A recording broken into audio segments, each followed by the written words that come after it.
G'day everyone, welcome to episode 138 of the Trademate Sports Betting Podcast, a betting preview of this weekend's Premier League game week 6. Joining me today, pro gambler Tony Alvarez. How are you, mate? Yeah, I'm good. Thanks for having me. I'm also back on Only Fools Lay Horses. I've been convinced. So on YouTube, I'm back and I'll be putting videos out probably within the next week. Mate, yeah. The return we never saw coming. I didn't see it coming. I mean, I've just been badgered, so I thought why not, basically. Yeah, no, I look forward to seeing them, mate. It's always good stuff that you put out. Quiz question for this week. In December of 2016, which two players were sent off when Chelsea defeated Manchester City 3-2 at the Etihad Stadium?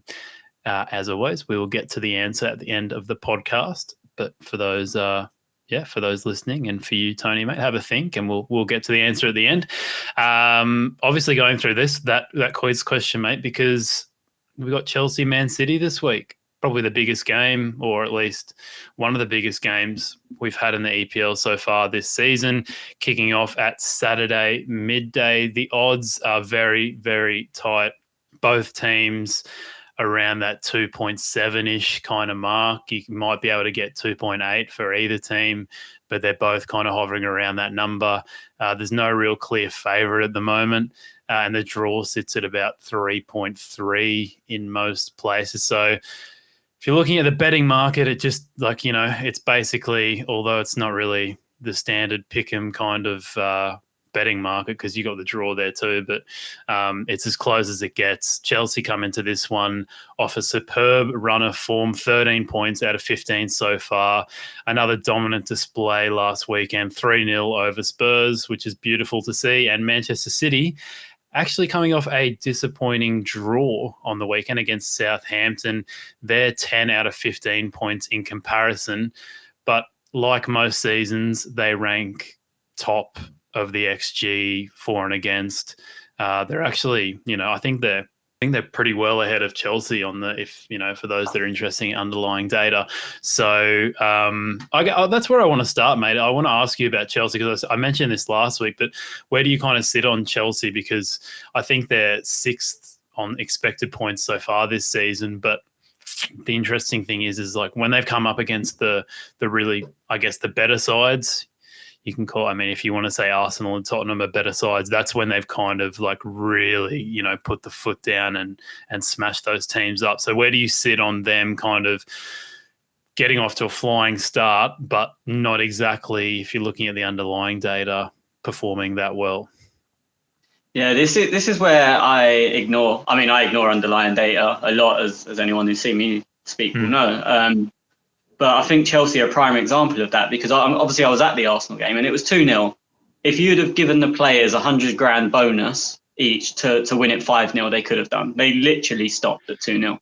Yeah. And I thought the same against Tottenham. I know one of the goals came in the last minute, but that second half could have been anything they wanted it to be. And they just kind of relaxed and didn't push it because they don't need to. So for me, I think the data is skewed by their decisions, not because, as I said, the Arsenal game, if that goes on to be 5, a lot of the underlying data changes. Their XG obviously completely changes with it, or expected XG, expected goals, obviously. So I think their data is worse, but it's through choice. And then you've got to remember the Liverpool game, which they were completely in control, 1-0 up, got a player sent off, down to 10 men. Liverpool scored a result in penalty. And then don't really lay a glove on them, but have loads of pot shots from 30 yards, 20 yards, no real clear-cut chances. But, without looking at it, I'm almost certain Liverpool would have won that game according to XG because they were playing against 10 men. But actually watching the game with your eyes, you could see that apart from the penalty, Liverpool didn't really lay a glove on them. Mendy didn't make a save where you thought, like, wow, he's kept them in it, or there wasn't last-ditch tackles. It was all played in front of Chelsea. But obviously XG is a data stat that doesn't care about what goes on. It's just basically a result of shots taken and the positions they're taken from. So I think that's just off the top of my head, 3 of the Chelsea games where I think you can almost ignore the data. And when we've only played 5, ignoring 3 out of the 5 is huge. And they battered Palace first game and they beat Villa 3-0 in the other one. So I'd imagine they won the data battle in both of them games anyway. So I think 2 of them are probably true to form, and then 3 of them you can basically completely ignore. So I don't think the data tells the whole truth on Chelsea, to be honest. Yeah, no, I agree. It's a lot of it's game state too. So where do you, I mean, it's a little bit off topic, but you've got, I think most people would say right now, even though Manchester United are up there on the table, it's going to be a battle between 3 teams, Man City, Chelsea and Liverpool. How are you ranking them at the moment? Or are you thinking that it's 1A, 1B, 1C? I don't include Liverpool in that. I think Chelsea, Man City will be 1 and 2. So on my Arsenal podcast, we do a prediction at the start of the season. Well, we do it at the end of the transfer window because you know what the squads are by then, and we do who's going to win it and whatnot. And I went Man City, Chelsea, Liverpool, Man United in that order for the top 4. I think Chelsea might have swayed me a bit. As I said, 3 weeks ago, I thought Man City tight from Chelsea, 1 or 2, like not many points in it, one sort of result. But Chelsea just looks so solid that even on a bad day, I don't think many teams will beat them because they don't really concede goals. I think, who have they conceded against so far? I think they've only conceded against Liverpool, which was the penalty when they were down to 10 men, as I mentioned. So they're not going to let a lot of goals in, which means on a bad day, they're not really going to lose. So I, as I said, a few weeks ago, I would have said Man City. Now I'm probably more in the 1A, 1B sort of column, and I think Liverpool will be a few points off that, and then United a further few points off that. Yeah. Okay. And what about City? Have you watched much of them? Do you think, what do you think about their start to the season? It's pretty similar to last year, but it's probably a little bit better because I remember last year they got hammered by Leicester, I think it was at the start of the season. Yeah. Maybe they got beaten by another team too. I remember even the season before that they got beaten by Norwich early on. Was it Norwich? I could be completely wrong. Yeah, they did. They lost 3-2 away. So they're pretty notorious for getting off to a slow start and then, roaring through the middle part of the season and towards the end. So, what do you think? Do you think it's too early for Pep to start turning this, start turning the wheels now, or do you think they're going to continue the kind of, dullish starts to the season? It's hard to say because I think this season's been a little bit different where they've been hit and miss against us. I know it was against 10 men for most of the game, but they were exceptional.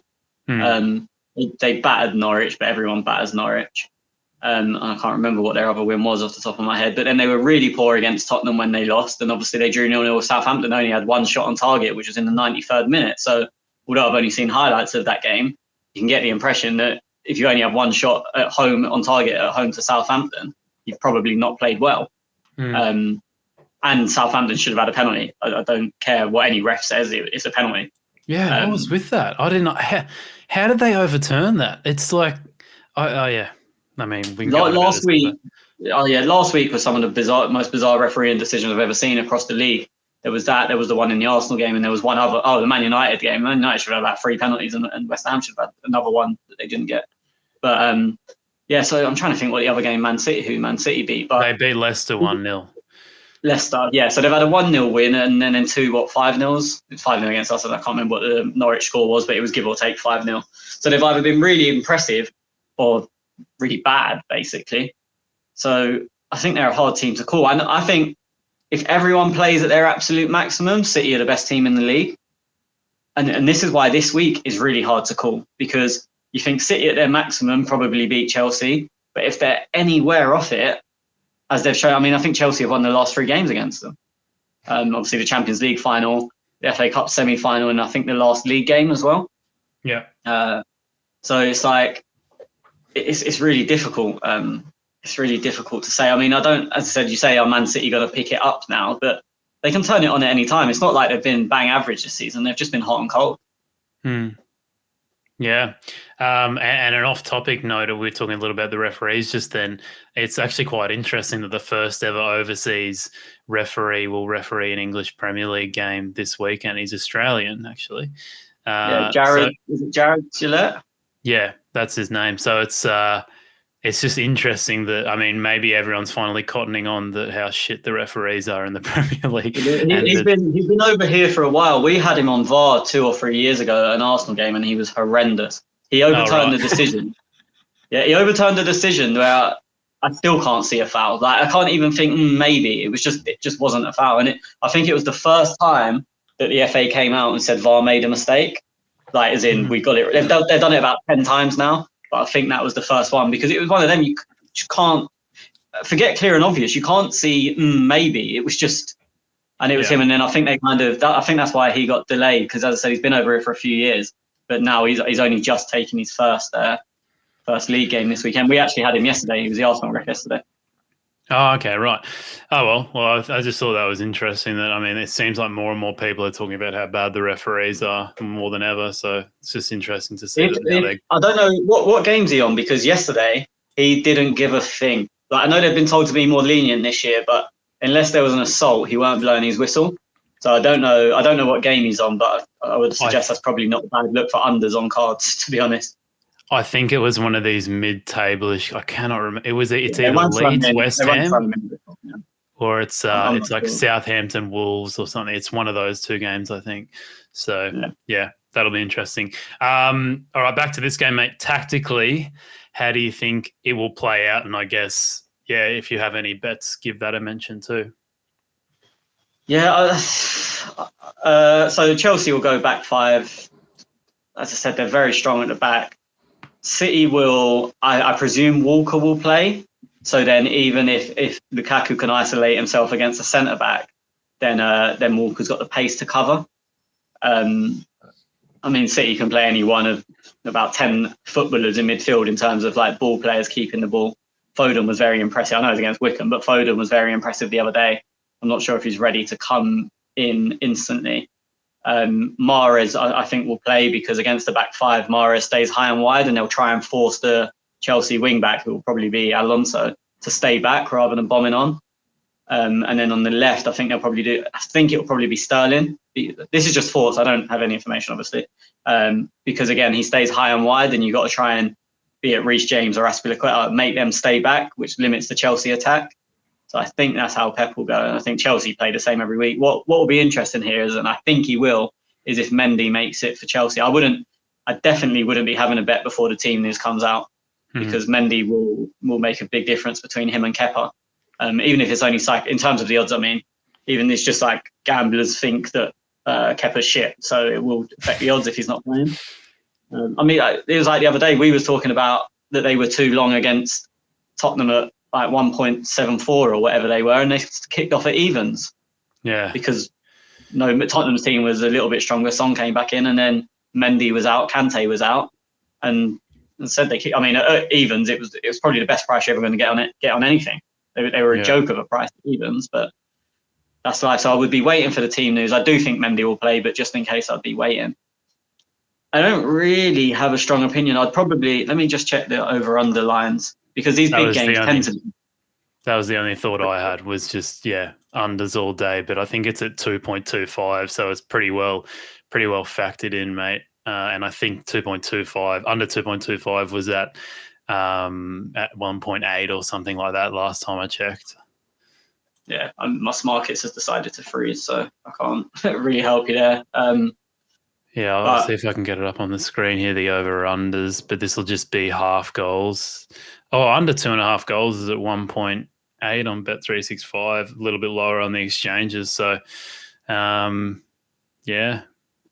still pretty decent. Yeah. It kind of depends how the first half goes. You know, I feel like if either team scores in the first half or early on, it'll just completely change the game, won't it, tactically? Whereas if it stays... I don't know. I think if Chelsea score, it won't because they'll just sit. I mean, I can't remember what minute it was in like the Champions League final. They got their goal and sat back, and I think they were going to sit back anyway. Really, if City get an early goal, then Chelsea will have to slightly change things. Yeah. I just think this is a really horrible game to bet on, to be honest. But I think that's the theme of this weekend. I think a lot of the games are horrible games to bet on. Yeah. All right, mate. Well, we'll leave that one and move on to Arsenal Tottenham. I think even on these games where you've got two teams that are very close in ability and they're big games, like even the draws, it's probably one of the few times where you can kind of say the draw is probably a little bit of value, but we shall see. Arsenal Tottenham, mate. Tottenham, how good's variance, mate? Variance has just come back and bit them on the bum after 3 lucky wins to start the season, 1-0 wins. They've been smashed up by Crystal Palace and Chelsea. Arsenal, on the other hand, they've nabbed 2 1-0 wins in a row against bad teams. I thought they were shocking in the final third last week against Burnley, like abysmal. The last passes, I wouldn't say the shots were shocking. It was more so the last passes, the final touches. Like Saka had a few awful touches, but it was interesting because normally with Arsenal, the like things you worry about is our midfield and our defense, and you kind of just think, Saka, ESR, Odegaard, Pepe, like, most of the time they're going to be generally quite good. But it was the opposite way around last week. So, I mean, how worried are you that? I mean, I don't know what you think, but I thought Smith and Saka were awful last weekend, which is just, it's an anomaly. But how much does that worry you? Because how much we depend on them. Yeah, I mean, I thought it was the worst game I've ever seen Saka play, to be honest. Yeah. He was horrendous. I don't know how he lasted 90. Everything he done was wrong, basically. But then the problem is he wasn't good against Norwich either, but he's always capable of doing something. So you leave him on the pitch in the hope of that moment. Well, he got the free kick, didn't he? He got the free kick. Obviously, he won the free kick. But I didn't think Smith Rowe was too bad. It was a different performance. I thought he had to battle a bit. Obviously, he missed a couple of chances, which is always going to skew people's opinions. But I thought his overall game wasn't too bad. In terms of the final ball, obviously I was there. The grass was so long.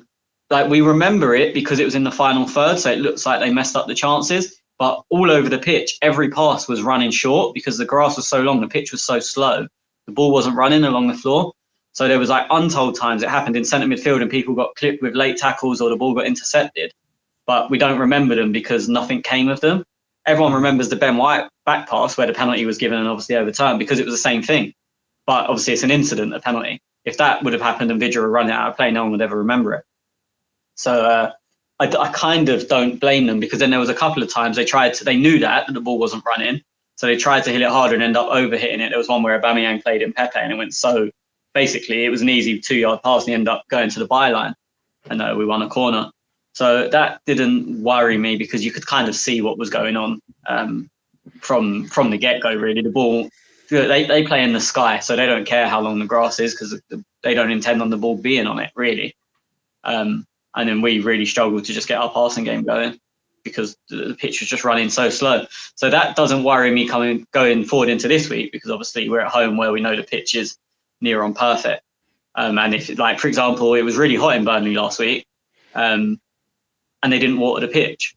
So nearly every club, if it's hot, obviously the pitch will be dry, so they'll water it. Whereas Burnley left it with long grass and a dry pitch, so the ball just wasn't running. Whereas this week, obviously the pitch is in our control. So the length of the grass will be perfect and it'll be slick. As I said, if it's too dry, they'll wet it. If it's raining, then it'll be slick anyway. So yeah, in terms of, I know exactly what you mean about the final ball not being good enough, and it wasn't, but it's not. I think it's due to where they were playing rather than an inability of the players. Yeah, I guess it's like, Saka hasn't been incredible lately. He's kind of just been okay for the most part. So I guess I think just people in general are getting. You can start drawing the narrative that, like, because we're so reliant on the defense and the midfield improving, and we don't even think about the fact that Saka and ESR and these kind of guys, like we kind of rely on them too much. So you just get worried that if they drop off a little bit, and the defense and midfield improves, then it's kind of like, oh, have we really improved overall that much as a team? You're kind of assuming that Saka and ESR are just going to get better and better. So, I kind of agree with you. It's a one-off. You can get. Well, it's funny with Saka because Arteta said after the Burnley game that basically he's not recovered from Euros yet. Like he's still basically in his pre-season because he didn't really have one. And I was saying to my mate when Arteta said that, who out of the England squad, of the 26 men, are any of them really running at full tilt in any club? And Grealish is the argument. You could probably say he's running at near 100%, but he didn't play many minutes in the summer. Yeah. And then beyond that, you look at anyone else, that especially people that played minutes, like Rice is half an argument. He's maybe somewhere near his best. But the rest of them, Shaw's not been fantastic. Maguire has been half okay. Stones basically hasn't played for City. Obviously, I don't know about Trippier. I don't know what he's doing over there. Walker's not been fantastic. Got sent off last week. Obviously, it got overturned. Phillips has been okay, but not as good as he was for England. Foden can't get a look in. Mount hasn't been great. I really rate Mount, but he's not been great. Sterling can't get. He was probably our best player, but can't get a look in at City, or he hasn't scored this season. So it's I don't know if it just rings true of the whole England squad. Basically, Kane's been garbage. That will change this weekend. It always does. But I think with Saka, he has been poor. I think in every game, basically. Well, I think Smith Rowe's been different. I think Smith Rowe's been our best player in every game apart from last week. But I think Saka has been poor. But as I said, I look around the rest of the England squad, especially I said the ones that played, and there's not many of them. You go, oh yeah, they're sort of running at full capacity. Yeah. Did you watch Chelsea Tottenham last week, and what were your thoughts on Spurs, mate? Because there seemed to be a lot of debate of is Kane, does Kane not care anymore, versus is Kane not getting the, he's not getting the support from his team, as he's not getting any ball, basically. I did watch it. I thought they were combative for the first half, and then Chelsea changed it, and Tottenham didn't have a clue. The problem, Harry Kane was playing so deep. That's why Tuchel changed it. He took off Mount and Brand Kante, so he had the extra midfielder to help deal with Kane. But then it kind of killed Tottenham's threat, because Kane was playing so deep. He was almost a centre midfielder. And I know he drops off anyway, but he was even deeper than he normally is. And Tottenham outnumbered him in midfield. But as soon as they sorted that out, Tottenham looked toothless. And it's one of them things people go, oh, Harry Kane's not getting a service. But you can't service someone who's basically standing in the centre circle. Yeah. So I don't know if that's a tactical thing, or if he felt he wasn't getting enough touches when he was high up. So he's dropped deeper and deeper. It's what Lacazette does a lot, and it annoys the hell out of me. If he's not in a game, he'll drop deeper and deeper and deeper, and he'll start getting touches for himself. But then we'll get the ball wide or get it forward, and he's not there because he's too busy trying to come and fill the ball in his own half. And that's basically what happened. I don't know if he's not interested. Obviously, Kane scored yesterday for Tottenham in their Carabao Cup game. It's hard to say that had Kane not had the wanted transfer thing, I don't think anyone would be saying he's not interested. But because that's there in the background, it's become like a sub story that he must not fancy it anymore, or whatever the story is. But I don't know. I mean, we'll see this weekend how interested he is, and I imagine the answer will be very. Yeah, well, I mean, if he doesn't get up for this weekend, then Spurs have got a serious problem on their hands. Let's look at the betting markets now, mate. It's I'll get the odds up. I forgot to do that before. You've got Arsenal are pretty clear favourites at about 2.3. The draw as high as 3.4. Sorry, and Tottenham you can get 3.4 in a couple of places. I originally thought unders. But that's pretty. I think that's pretty obvious. I'm sure it's all factored in just because Arsenal have been pretty. I wouldn't say shocking in attack. They've just been a little bit. They've lacked conviction in the final third, haven't they? They just haven't put their chances away. So you've got that aspect, the aspect that Tottenham don't score much either, and that they'll probably just sit back and defend the box. But I have heard lots of people say that that Tottenham sit back and defend the box, but they're still not that great at doing that. So it's, I don't know. How do you kind of see the game playing out? The thing, especially at the Emirates, they're always high scoring games. So usually, traditionally in England, the big games are always shocking, and 0-0, 1-0, nothing in it, quite boring. Whereas this game has always been the derby that is entertaining. There's always goals. Last year we beat them 2-1. The year before it was 2-2. The year before that, I think, was the 4-2 under Emery. Yeah. And I can't remember before that, but I don't think there's been an unders at the Emirates for a long time. I think the last one off the top of my head, and I might be wrong, was we won 2-0 with Sanchez, and I think Mustafi it was that got the other one. So that obviously it tells you how long back we're going. That was 2017, I think. Yeah. So that sort of shows. And I don't, in terms of the betting, I don't really like any of the matches. I think we're probably slightly too short, but not enough. As it's one of them, I wouldn't go against us because I wouldn't be surprised if we get shorter. We know that the betting market loves Arsenal. But I saw us yesterday. I think it was around 2. I'm looking at the exchange with 2.34, and I think we were like mid 2.4s yesterday. And I thought that was probably about the right price. But that's not saying it will come back. It's just, I know it's a typical cliche in football that form goes out the window and it's who wins the battle on the day, but I really think it is. It's interesting because obviously I went against the bookmakers in a sense last week with the Arsenal Burnley game, saying I've only ever seen one overs there, and it was a dead rubber. It was the end of the season last game, and we won 3-1, but neither team give a shit. No one. We were coming fifth regardless, and they were coming wherever they were coming regardless. And we've had every other game had been unders, but the betting market was on the overs because Burnley, I think they've conceded over 2.5 just on their own every game this season. I think the stat was, or 5 of the last 6. It was something stupid.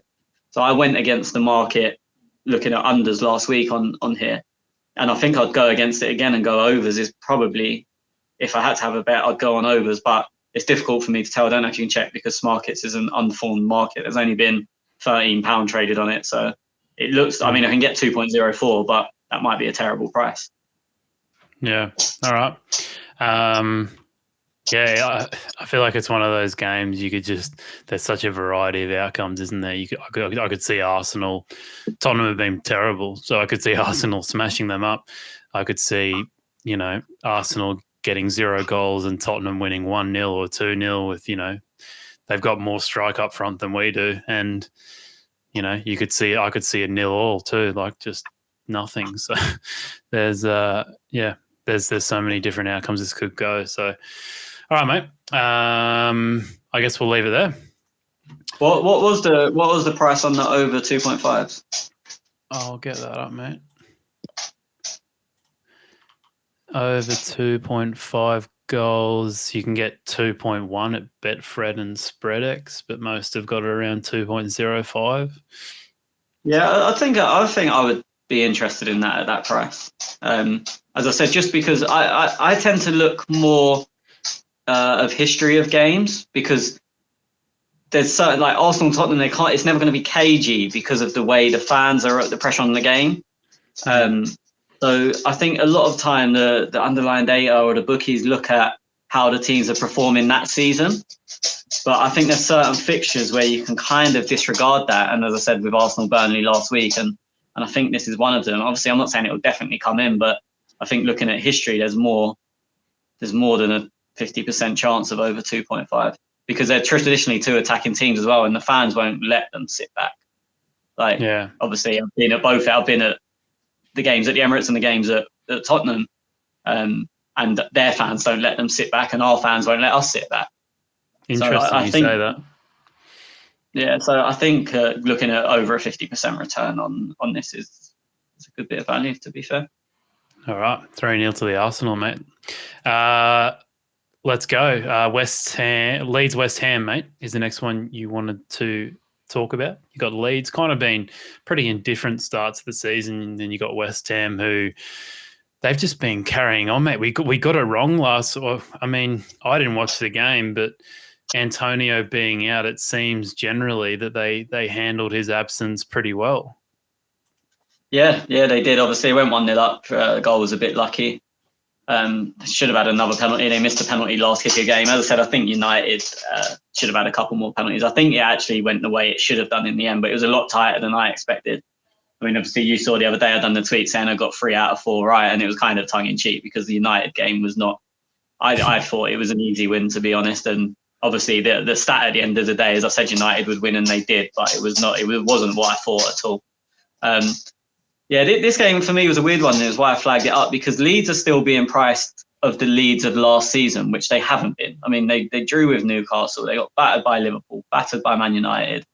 Like they've just not. They drew with, who was the other game? They drew 2-2 Everton. They've just not been impressive at all. But I think the price is looking at the Leeds of last season, who were impressive. And then the West Ham price, I still think I don't know if it's punters or bookies. They still think it's like West Ham of 2 years ago, where they're just going to turn flaky at any given time.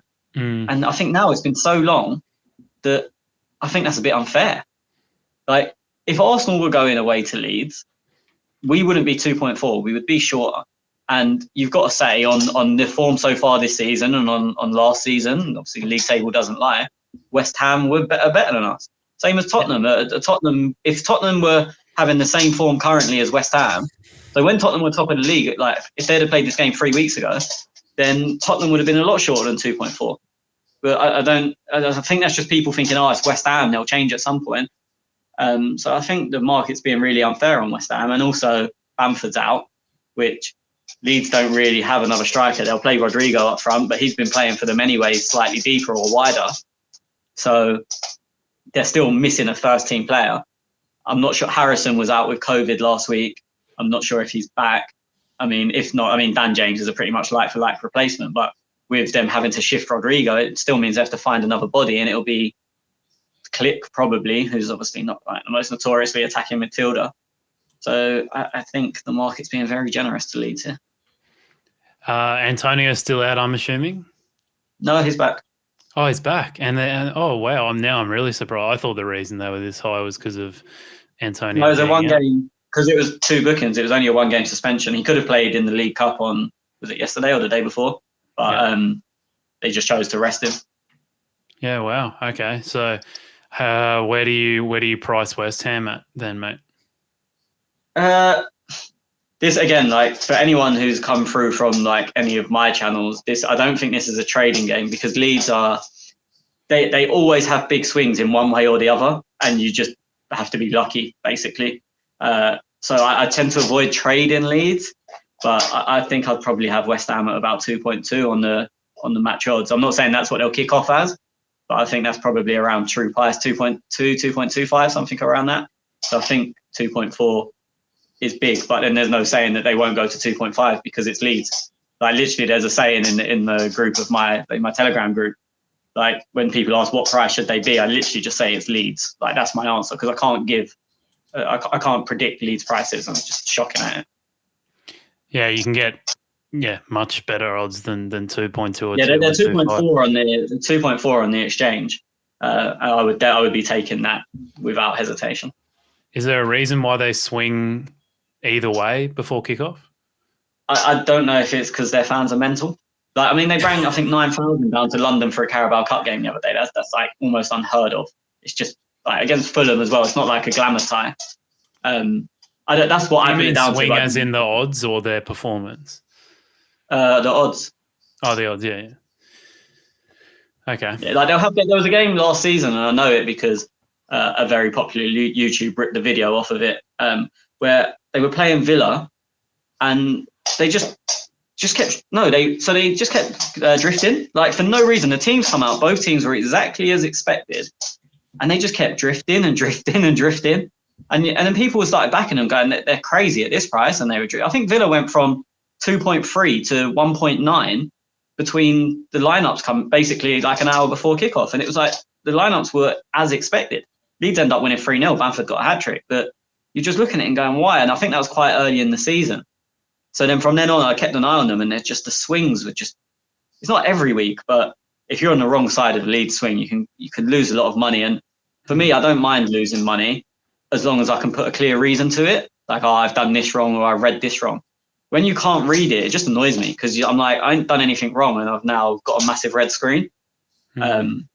So yeah, I mean, they're very difficult to trade, but I just think on a purely betting point of view, I think 2.4 is just wrong on West Ham, especially with Bamford out. They were actually 2.56 before the Bamford news. I checked it when the Bielsa done his press conference and said Bamford's out. I checked what the price changed from. I'm pretty sure it was 2.56. So they have dropped significantly. And a lot of times when teams shorten because a player's out, they do bounce back a bit. So it's one of them. I think 2.4 is a great price, but I really wouldn't be surprised if they have a higher SP, or between now and then they go back out to sort of 2.45, 2.5. All right. We'll wait and see, mate. See what happens there. Interesting as always. Last week we did pretty shit in terms of the CLV, but we put back to few winners. So it'll be That's what was funny. I think the only game I beat the closing line value on was the one that lost. So I knew I would on the Leeds as long as Rafinha was fit, which I basically knew he was. Obviously, I got the news early. I think they were 2.38 when we was doing the recording, and as long as he was fit, they were going to be shorter. So I knew that game would beat the closing line value. That wasn't that wasn't a hard pick. But that game lost, and then we got hammered on the CLV on the unders, the United game and the Chelsea game, but they all come in. All right, mate. Best bet of the weekend out of all the ones we've gone through today. What's your favourite?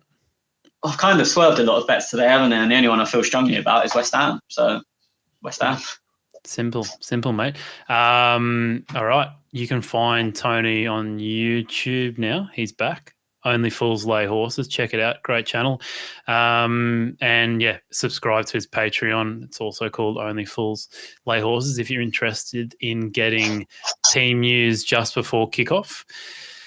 For what is it? It's mostly just EPL. Yeah, or I can do all games in Europe. So like Champions League, Europa League, Europa Conference League. But I mean, it depends on the knowledge of the person, because obviously if Tottenham are playing in the Conference League against someone from Croatia that no one's heard of, you don't know if they've rested 10 players, and I don't know because I don't know the teams. But yeah, I get probably 4 or 5 Premier League teams a week. I think this week I'm almost certain I'm going to get Man United and Man City. And then obviously we'll see from there. So you just said just before kickoff, it's just before they're announced. And I've been getting them a bit earlier recently. So United, obviously the team, they're 12:30 kickoff on Saturday in the UK. So the team will be officially announced at 11:30. I should have it by 10:30. So it gives you a bit of time to work. I'm not expecting anything. I think I could probably name the United team now without any knowledge. But so this week, I don't think will be the most profitable for it, but in general, it has been. It's actually, I've received quite a few messages this week saying you're not charging us enough. I was like, yeah, but if I charge you more, you'd moan about it. So I can't win. Oh, mate, classic. All right, quiz question of the week. December 2016, Manchester City lost to Chelsea 3-2 at the Etihad, but 2 players were sent off, mate. Do you reckon you can name those 2 players for me? No, I can't even remember a game. I remember there was one game where Aguero 2-footed the keeper, but I thought that finished 3-0. I'm not sure if that's the right game. Well, let's just say it might be the right game. I've got no idea. So if I go Aguero, because if it was that game, there was like a bit of a brawl after the final whistle. I actually remember not watching it and being in a train station and checking the score and like the live text going mad saying there was, but I can't remember who scored or who got sent off. So I'm afraid I'm going to have to disappoint and just say Aguero and hope it's right. Well, you got Aguero right, mate, but there's someone else. So I can give you a few options if you want. I got this quiz question off a site, so I'm trying to remember what some of the options were. They had like Kolarov, I think like Fernandinho was there. I'm trying to remember who else was playing for City at the time. Was Sterling still around then? I can't remember, but yeah.